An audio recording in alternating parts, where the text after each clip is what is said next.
Asnjë vit nuk e kanë prishur traditën e krizave e të kapërcimit të tyre, pasi kanë përfshirë edhe publikun në to. Kriza e fundit e çiftit politik Rama-Meta, me shkak publik reformën në drejtësi, kishte muaj që zgjaste dhe pakënaqësitë reciproke lëshoheshin lirisht në korridore politike e mediatike. Një marrëdhënie që u ngjis me një darkë në gjirin e Lalëzit në maj të 2012-s e u formalizua me 1 prill të 2013-s, vazhdon të mbijetojë me emërues të përbashkët pushtetin. Çdo herë, ushqimi dhe vera janë ilaçi qetësues për i bashkimin. Në darkë me sa duket vendimet merren më lehtë, e kontradiktat nuk duken aq të pakapërcyeshme sa në dritën e ditës.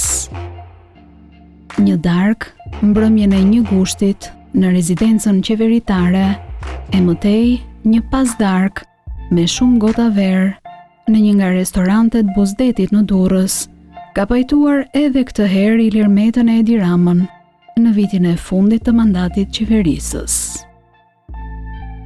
Të nesërmen, një seancë 2 orëshe në një qendër trajtimesh, pak metra larg zyrës së tij në kryeqytet, dhe Ilir Meta u shfaq i rilindur nga përplasjet intensive disa javore për shkak të reformës në drejtësi. Duhet t'ju sqaroj që unë kam qenë për 2 orë me Arianin. Dhe vi vazhdimisht këtu. Ariani është i miku im, por në këtë rast është edhe trajneri im, është edhe masazhatori im për i kohë shumë të gjatë dhe më ndihmon që të çliroj trupin dhe mendjen nga toksinat, në mënyrë që të përpiqem të kontribuoj pozitivisht për të detoksikuar edhe politikën shqiptare, aq sa të mundet. Një krizë me të njëjtin shkak publik, reforma në drejtësi, pati kulmuar edhe në janar të këtij viti.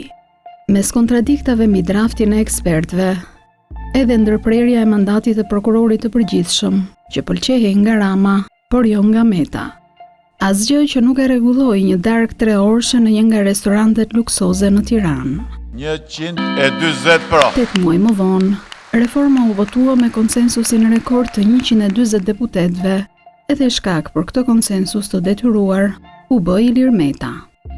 Ai që u imponua si aktor dhe faktor në atë proces, edhe pse spostohej dukshëm nga negociatat, arsye për të cilën përplasej me Ramën dhe afrohej me Bashën. Përgjatë 18 muajve të reformës në drejtësi, negociatat bëheshin me Ramën dhe Bashën, pa Ilir Metën. Në emër të tij fliste Edi Rama. LSI paraqiti 2 opinione mbi draftin e ekspertëve të nivelit të lartë, një lloj si Partia Demokratike, e pas çdo vërejtje e ritornelit se ishte Partia Demokratike ajo që nuk e donte reformën, pasi rrezikohej i pari ish kryetari i saj Berisha, korridoret mediatike ushqeheshin me kujdes, duke asociuar emrin e Berishës me atë të Ilir Metës, si njeriu që për të njëjtat arsye nuk e donte këtë reformë. A kishte vallë Edi Rama kontribut në ndërtimin e kësaj fabule që kishte ngjitur edhe tek ndërkombëtarët? Vetë Meta po i duronte në heshtje këto zëra e po përpiqej t'i shuante duke intensifikuar vizitat në Shtetet e Bashkuara. Por duket se ndjeu një lloj kërcënimi më 9 qershor, datë kur në kalendarin 3 javor të punimeve të kuvendit u fut në mënyrë ilegale drafti i reformës në drejtësi, teksa Meta ndodhej larg në vizitën e radhës në Shtetet e Bashkuara të Amerikës. Vetë Edi Rama e kishte paralajmëruar në deklaratën pas takimit të dështuar me Lulzim Bashën të hënën e 6 qershorit. Nuk do ta presim më Partinë Demokratike. Dhe përsëris, pas këtij takimi, reforma do të niset drejt e përnsallën e parlamentit. Ky anashkalim në institucionin që vetë drejton e alarmoi jo pak Ilir Metën. I sapo kthyer nga Shtetet e Bashkuara, e mbajti frymën në zyrën e vet në kuvend, hoqi nga kalendari draftin ilegal dhe me një gjest protagonizmi ftoi publikisht për takim Lulzim Bashën. Pra jam fleksibël për takuar në çdo moment që tani, në mes të natës, pa u gdhë mirë, por mundësisht deri të hënë. Pas takimit me Bashën, Ilir Meta flet me gjuhën e demokratëve për konsensus sipas rekomandimit të Venecias. Qendra e gravitetit të konsensusit për reformën në drejtësi është Komisioni i Venecias.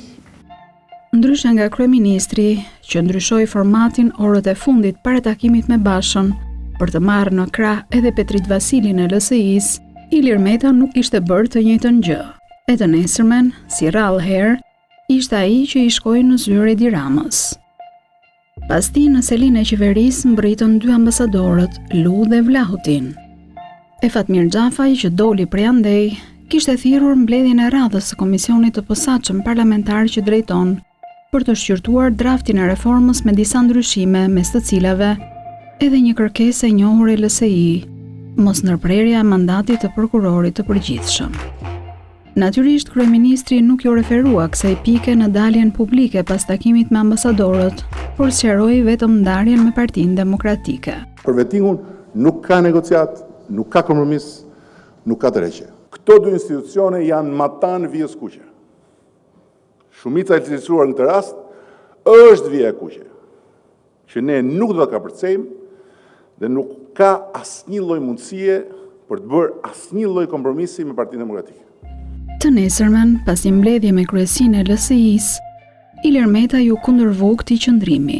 Kërkoj që të zgjidhet me urgjencë, me transparencë, të zgjidhet me koherencë, sepse nuk e ka Shqipëria luksin të miratojë një reformë në drejtësi pa opozitën. E megjithatë, drafti në të cilin ishte reflektuar kërkesa për mos ndërprerjen e mandatit të prokurorit të përgjithshëm, u miratua në komisionin e posaçëm të reformës me të 5 votat e shumicës, përfshi LSI-n. Kryeministri Rama vazhdoi me deklaratat ultimative, të cilat në pamje të parë ia drejtonte Partisë Demokratike.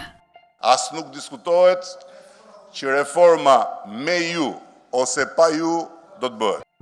Ndërsa ambasadori amerikan, pas thirrjeve publike që deputetët demokratë ta votonin individualisht reformën, nisi takimet me ta. Është momenti kur Partia Demokratike të rriqet edhe publikisht nga kërkesa për vende të rezervuara në strukturat e larta të gjyqësorit e prokurorisë. Lulzim Basha ka vënë përsëri përpara rekomandimin 88, por tani për pikën e fundit të tij, rolin e vëzhguesve ndërkombëtar në vetting. Jo, operacioni bën atë që i ka ngarkuar Venecia. Se në çfarë mënyre zgjedh ta bëj, këtë natyrisht e zgjedhin më mirë ekspertët. Detyra jonë është të garantojmë zbatimin 100% Venecias për këtë dhe çdo aspekt tjetër. Pavarësisht heshtjes, dukej se Edi Rama ishte në dieni të këtij propozimi, të cilit ju referua 4 ditë para se Basha ta shpallte publikisht. Partia Demokratike nuk e ka pasur hallin të vendet rezervuara, po ka rezerva për besueshmërinë, profesionalizmin, integritetin e partnerëve strategjik të Shqipërisë. Arsye sepse Rama e dinte më herët këtë qëndrim të demokratëve ishte sa e thjesht, aq edhe befasuese. Teksa përplaseshin publikisht, Rama dhe Basha kishin vendosur një kanal direkt komunikimi përmes negociatorëve respektiv, sekretarin e përgjithshëm të kryeministrisë Agaçi dhe nënkryetarin demokrat të Komisionit për Reformën Bylyk Bashi. Ne propozimin e kemi bërë në kanalet tona të komunikimit në negociat dhe jo në Komisionin e Reformës në Drejtësi, që tashmë nuk është më as Komisioni i Reformës në Drejtësi, nuk e ka më atë staturë. Mes heshtjes publike të Metës, formalisht jashtë kësaj negociate dhe nxitjes së ambasadorëve që reforma të votohej më 21 korrik, kryeministri bëri një delegim publik të pushtetit të vet. Kështu që unë e ftoj Lulzim Bashën nga sot dhe deri në orën 10 të datës 21 korrik, kur fillon seanca, të më njoftoj me njëherë, në çdo orë ditës dhe në çdo orë të natës. E ka numrin tim telefonit, për të takuar nëse ka ndonjë të re që konsiderohet e pranueshme nga Shtetet e Bashkuar dhe Bashkimi Evropian. 2 ditë më pas, siç pritej, në Tiranë mbërriti ndihmës sekretare amerikane e shtetit Victoria Nuland, e cila takoi Ramon e Bashën dhe foli për një propozim hibrid që afronte qëndrimet e të dyve. Në përpjekje për të ndihmuar të dy palët për të kapërcyer pikën për të cilën nuk bien dakord, i kemi prezantuar kreut të qeverisë dhe atij të Partisë Demokratike një propozim hibrid, i cili bashkon në një idetë e majorancës dhe ato të opozitës, duke u bazuar në rekomandimet e Komisionit të Venecias. Por Sonja Nuland nuk pati një takim me Ilir Metën, një lloj siç kishte bërë edhe korrikun e para një viti, e 5 muaj më herët, edhe sekretari Kerry në vizitën e tij në Tiranë. Qefmbetja e LSI-s u lexua tek një letër zyrtare që Petrit Vasili i drejtoi Fatmir Xhafës, ku i kërkonte transparencë për variantet e zgjedhjeve të diskutuara prej ditësh, edhe variantin hibrid të ndihmës sekretares Nuland. Por përtej presionit për Ramën, letra e Vasilit ishte një konfirmim publik i anashkalimit edhe formal të LSI-s nga procesi i negociatave. Kur Lulzim Basha draftoi një propozim të ri mbi variantin hibrid të zonjës Nuland, pa u tërhequr nga qëndrimi për rolin monitorues të ndërkombëtarëve, ambasadori i lues shqigjitoi sërish fort. Por edhe ofroi një alternativë, një tjetër takim mes Ramës e Bashës, derisa të gjenin një zgjidhje, duke e lënë sërish jashtë këtij procesi Ilir Metën. Kjo do të zgjidh problemin në njërin prej dy mënyrave. Ata ose do të gjenë një zgjidhje që mund të mbështetet si nga qeveria ashtu edhe nga opozita, ose mund të mbyllen brenda asaj sale takimi së bashku për jetë. Në të njëjtën ditë, LSI kishte kritikuar imponimin e ambasadorëve ndaj deputetëve. Një reformë e tillë, parimore, konsensuale dhe sipas Venecias, mund të realizohet vetëm në këtë mënyrë dhe përtej çdo shantazhi dhe çdo lloj tentative për të akapëruar deputet. 94 votat e nevojshme për miratimin e reformës nuk dukeshin të sigurta pas këtij rreshtimi të LSI-s pro propozimit të Partisë Demokratike. Ndërkohë që ambasadorët vazhdonin e cejaket tek palët, Rama dhe Meta rrisnin presionin ndaj njëri tjetrit. Korridoreve të medias ushqiheshin zëra se një dështim i reformës në kuvend do të aktivizonte mekanizmin e zgjedhjeve të parakohshme. Krahas tij qarkullonte edhe një plan i Ilir Metës për një rrëzim të kryeministrit në parlament përmes votbesimit. Ndërsa pritej takimi i ri Rama Basha për të gjetur konsensusin, i lënë jashtë negociatave, ndërsa aludimet ndaj tij shtoheshin, Ilir Meta shpërtheu të dielën e 17 korrikut, 4 ditë para datës së caktuar për votimin e reformës. U shpreh kundër propozimit të ambasadorit amerikan për një takim Rama Basha, duke kujtuar se Shqipëria është republikë parlamentare, e sa ai si kryetari i kuvendit ftonte në një takim Ramën, Bashën dhe 2 ambasadorët, si aktorët që duhet të mbajnë të njëjtën përgjegjësi për suksesin a dështimin e reformës. Raportimi është ky. Hajde të mbyllemi, të marrim përgjegjësi ta zgjidhim këtë gjë, ose që të pesë ne të ikim nga politika dhe nga diplomacia dhe të vinë njerëz tjerë ta zgjidhin këtë çështje. Për herë të parë Ilir Meta artikuloi një tezë të Partisë Demokratike, një qeveri teknike dhe zgjedhje të parakohshme. Dhe duke e parë se mosbesimi është kaq shqetësues, kaq i lodhshëm dhe kaq i rrezikshëm për të ardhmen, jam i bindur që rruga më mirë do të jetë ndërtimi i një qeverie ekspertësh, e cila pas miratimit të reformës e çon vendin në zgjedhje demokratike dhe të pakontestuara nga askush.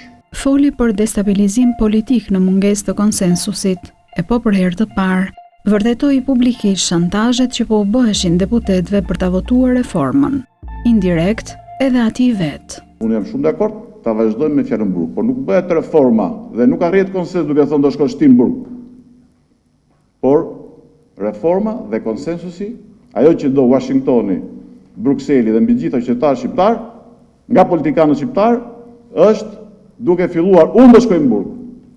Nëse kam shkelur ligjin, nëse kam bërë korrupsion. Ambasadorët nuk reaguan ndaj akuzave që bëri Ilir Meta. Pranuan ftesën e më pas u tërhoqën nga takimi për shkak të mospërmendjes nga Basha të propozimit hibrid të Nuland. Por ai takim mes Ramës, Bashës e Metës në selinë e kuvendit rifuti zyrtarisht në lojë të fundit. Negociatorëve të deri tanishëm Agaçit për kryeministrin e Bylyk Bashit për Bashën, ju bashkua edhe Manjani për Ilir Metën. Përpasoj, Meta u shfaqi relaksuar në studion e Opinion dhe idenë e një dita më parë për qeveri teknike e kishte lënë pas. Po patjetër që funksionon. Kjo nuk ishte të bënte në raportin e LSI-s me PS-n. Kjo kishte të bënte që duhet japim një zgjidhje e vendit. Pra ju jeni që kjo qeverisje e zotit Rama me ministrat e LSI-s të vazhdoj? Po padyshim që ajo normalisht do të vazhdoj. Duhet vazhdoj. A do përgatisni ju mocion mosbesimi për kryeministrin për të rrëzuar atë zotit Meta, siç flitet prej kohësh dhe siç komentohet në media? Absolutisht. A do bashkoni votat ju me Partinë Demokratike për të ndërtuar një qeveri teknike e cila mund të çojë vendin zgjedhjet para kohëshme brenda një afati kohor të shkurtër? Nuk ka asnjë arsye dhe nuk e kuptojmë se duhet ndodhi kjo gjë. Por negociatat e nisura mes ekspertëve politik me ekspertët e Obdat e Uralius të shtuan pikërisht në çastin e fundit, të martën në të gdhir, teksa palët do firmosnin. Në media rodhi informacioni se në momentin final, eksperti e Uralius kishte shtuar 2 pika të reja, të cilat nuk ishin pranuar nga Partia Demokratike, një variant që konfirmohej si nga eksperti i Partisë Demokratike, ashtu edhe nga i LSI. Rama dhe ndërkombëtarët fajsuan Lulzim Bashën.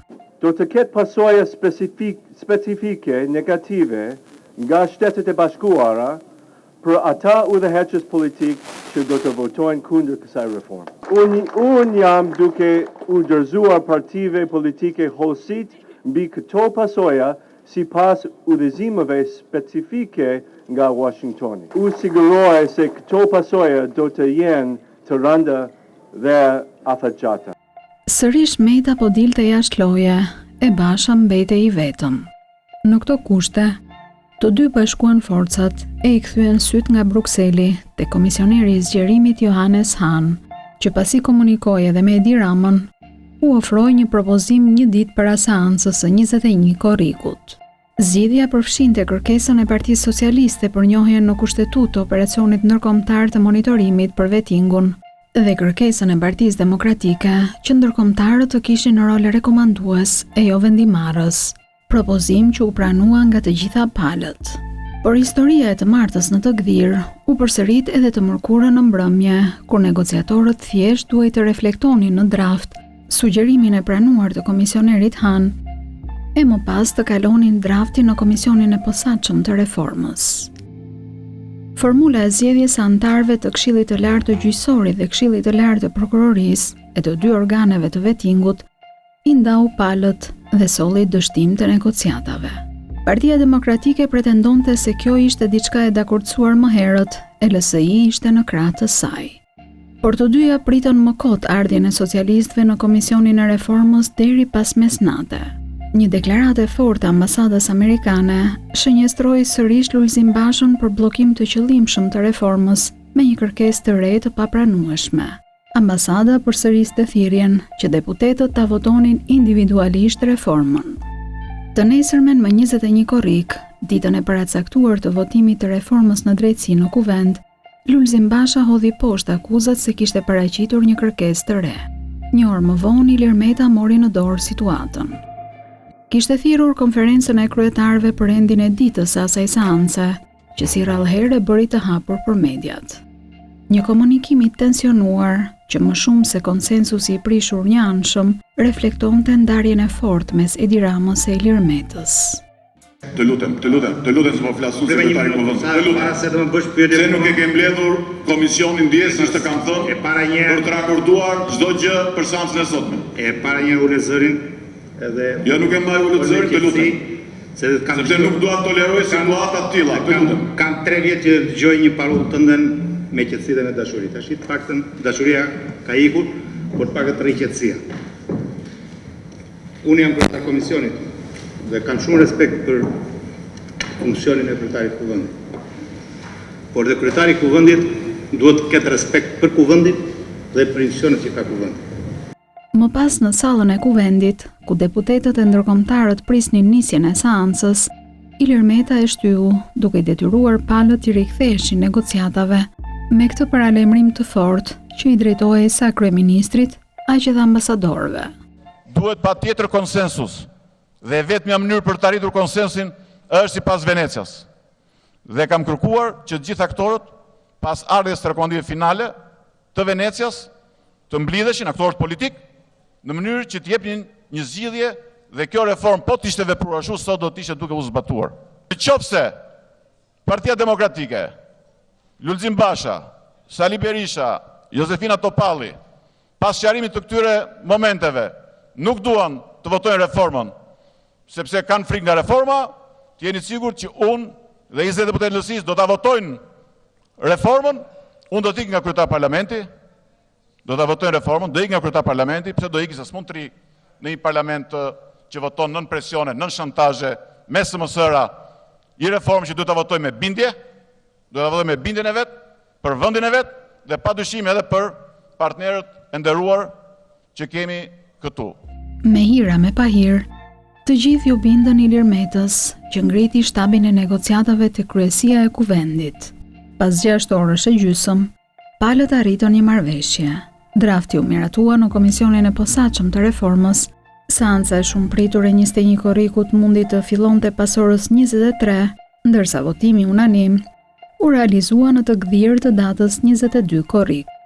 Por entuziazmi i këtij konsensusi nuk e fshehu tensionin mes Ramës dhe Metës. Shefi i qeverisë pati një fjalë të shkurtër e me stilistik të zgjedhur.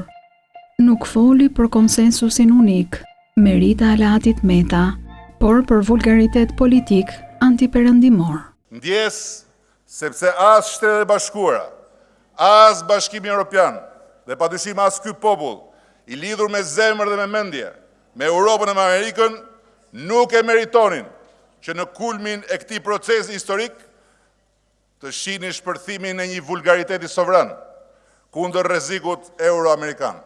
Vet Meta nuk foli, por me qetësi, siç ka bërë edhe herë të tjera këta muaj, u largua nga drejtimi i seancës pak para se ta merrte fjalën Edi Rama.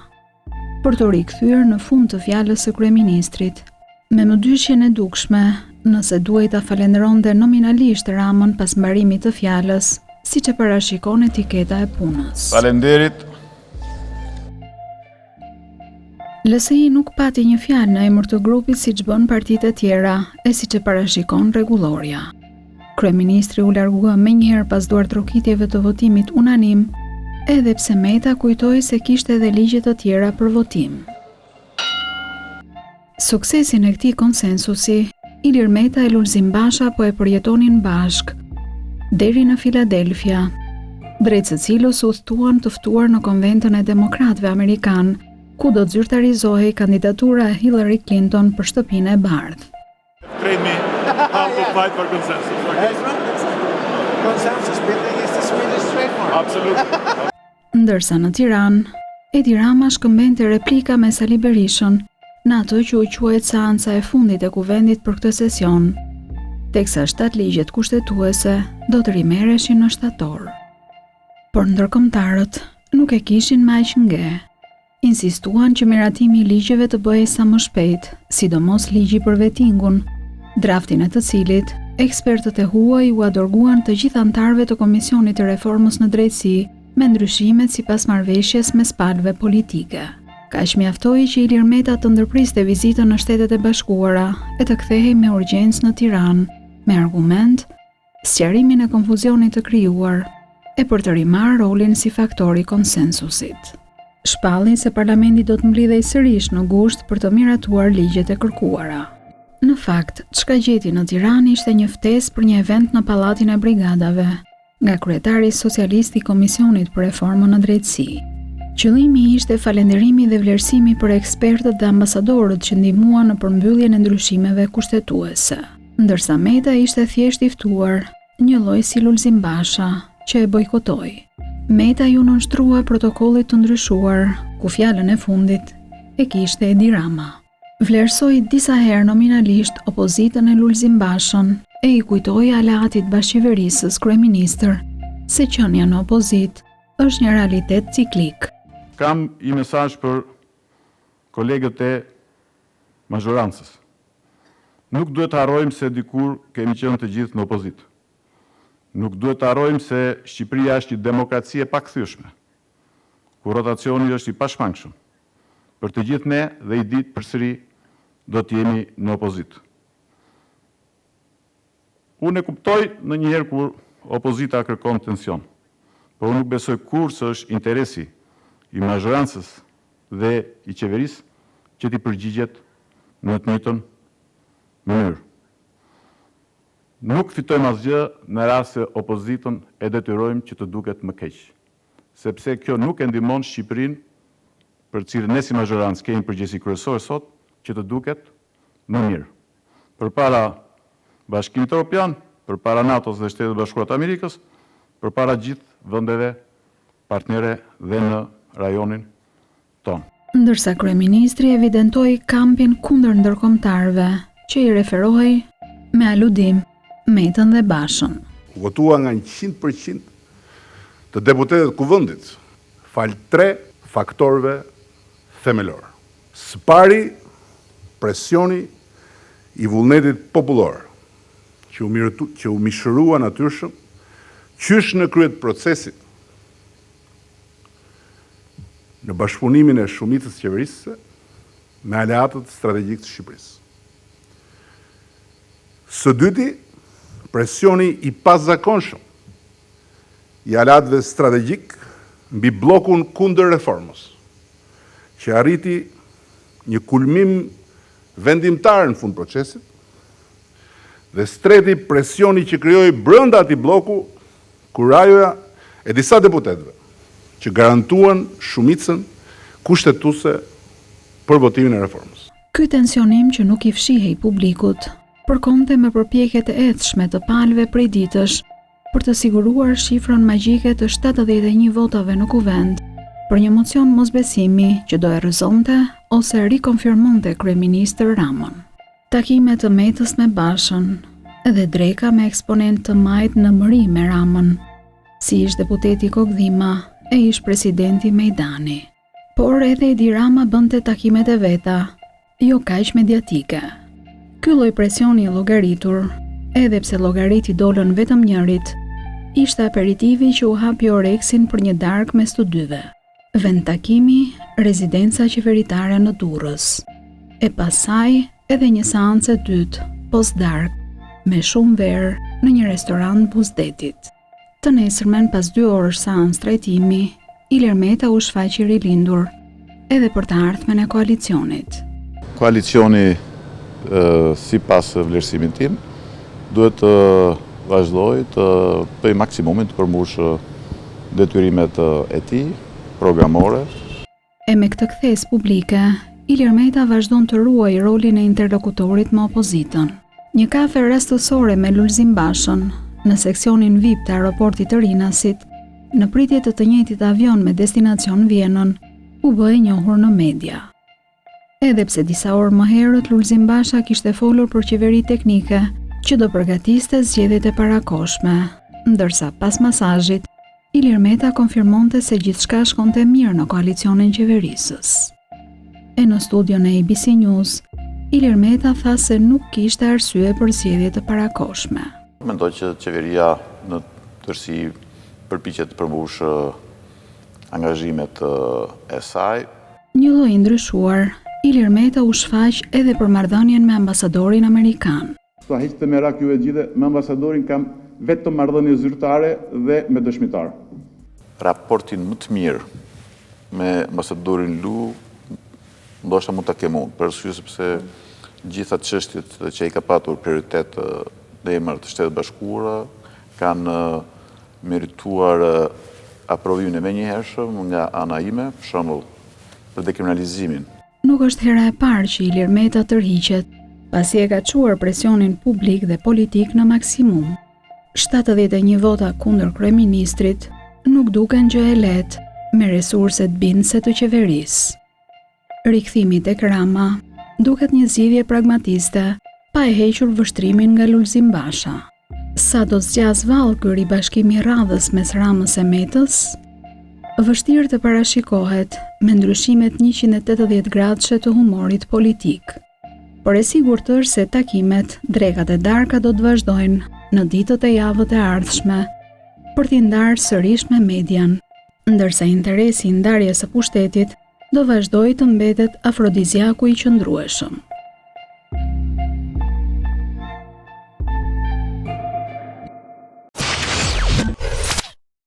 Kush është kundërshtari juaj politik? Se duket sikur ju jeni me të tërë mirë, flisni mirë, keni një marrëdhënie shumë të edukuar kur flisni. Keni kundërshtar politik? Po, u thash që s'kam kundërshtar individual, janë problemet me të cilat janë kundërshtar çdo qytetari shqiptar. Dhe me zotin Berisha keni thënë që keni kontaktuar? Kam folë një herë, 2 ditë para miratimit të reformës.